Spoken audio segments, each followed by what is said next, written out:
Parker Schnabel, a young man with mining in his blood, has recently discovered $400,000 worth of gold on the Gold Rush TV show. His journey began when he and his team, Todd Hoffman and Tony Beets, set off on an adventure to find gold in Alaska's Yukon Territory. The team had been searching for gold for several years, but their journey was not without challenges. Parker's grandfather, John Schnabel, served as the perfect classroom for him, teaching him all the tricks of the game and immersing him in the mining culture of the land. This experience equipped him to chase the most valuable thing in Alaska, gold. However, it wasn't always easy, as Parker had a work ethic that didn't quit and a hunger for getting as much out of life as possible. Parker's aptitude for mining, understanding of the geological landscape, and the necessary machinery to extract gold from mines made him ready to make his mark on the gold mining world. His charisma, determination, and unbreakable focus made him a fan favorite among viewers. The Discovery Channel helped the world take in the personality and success exudes from the precocious young miner, making the show a success. As Parker and Mitch embarked on their journey, they believed they may have found success with the discovery of a potentially fertile piece of land in Alaska. The prospects are exciting, especially considering that the previous owners of the property, an old gold mining company, claim to have had a lot of success in the territory themselves. The story begins when the team decided to set off on a journey to discover new and fertile land, hoping to find gold in the area. The team's journey led to the discovery of a $400,000 gold mine, which has since become a symbol of hope and success for the miners. Parker and Mitch embark on an odyssey to conquer gold in Alaska, hoping to find answers to their dreams. They set out at dawn, hoping to find the answer to their quest. The land was found to be more fertile than the land they were already mining, and Parker was eager to see how much gold he could extract from the ground. As they arrived at the claim, they were welcomed by Iora, the daughter of the claim owner, and her husband. Iora showed them around the fertile property, possibly to satisfy Mitch's strict criteria for proving that land was potentially viable for mining. Iora and her husband were determined to convince Mitch that this was the case, as he is considered a tough sell. Aura, the daughter of the claim owner, believed that she had found a land with a lot of gold hiding beneath the Earth's surface. She suggested that they could make the most of their current season on the land, which they were interested in. Aura also believed that the old miners would leave any item they considered too big to mine. The pair followed Iora to their first destination, an area first mined in the early 20th century. They tried to find traces of gold, but were disappointed when their search led to nothing. After some time, Mitch concluded that the area would only be filled with drift tailings. Iora agreed with Mitch's assessments, and they decided to channel down to the pay layer. Iora told Parker that her father's company had tried several tests but only found drift tailings, which could mean they won't find any trace of gold on other parts of the property. However, this wasn't her first rodeo turn, and she was excited about the potential gold nuggets or deposits they would find. In summary, Parker and Mitch embark on an odyssey to conquer gold in Alaska, aiming to find answers to their dreams and uncover the secrets of the past.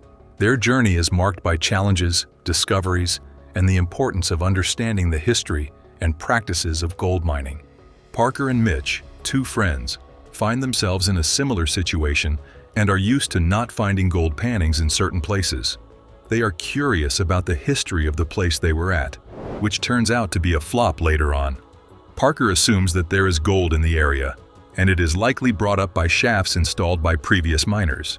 Aura, who knows about the area, tells Parker that they had a drifted mine in the area long before the dredges came through. She suggests that they could extract seams of gold from the area and take them up to the surface. They wash the pay dirt off with primitive sieve trays to filter the gold. Parker becomes more convinced that there is gold to salvage in these mines, and they begin to think about moving their mining operations. However, it soon becomes clear that panning is not on his long list of talents. He asks Iora for help in showing them where the gold is and helping him with his panning technique. Aura leads the group to a pile of dirt near a birch tree, which seems to be a clue that there might be gold nearby. The presence of birch trees seems to be a clue that there was gold nearby because it managed to grow through the hard ground. After following Iora's lead, the group finally gets to a spot where she gives Mitch a shovel and instructs him to dig up some dirt. Iora then shows the pair the traces of gold hiding in the dirt, which is proof that they are standing on land that is viable for mining. Despite the good news, Parker is disappointed with his lack of luck with panning. Iora passes down the best pan she has ever made to Parker, and she believes that it would bring a smile to his face whether they pan the land or choose another method to extract their gold. This brings him happiness, as they are sure of one thing: there must be gold in the area. Parker and Mitch were determined to make a profit from the land they had been working on in Alaska. They decided to set up a base there and use any regular wash plant to turn the land into a profitable venture.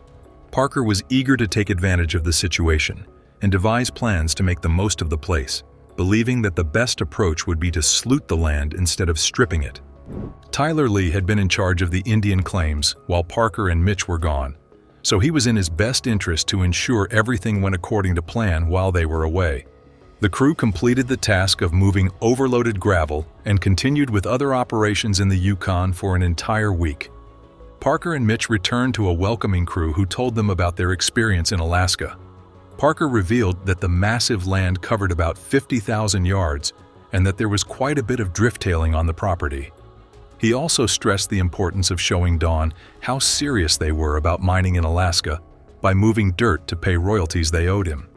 The crew had some business to attend to on Indian Island, and when Parker and Mitch were gone, they extracted some gold. Tyler showed the findings to the duo, as he had led the way during the pair's departure. The gold came up to about 200 ounces, more than they expected to collect in a week. Parker and Mitch were impressed and congratulated the team for doing so well. In their absence, they managed to get about $400,000 worth of gold, which was a huge find anywhere in the world.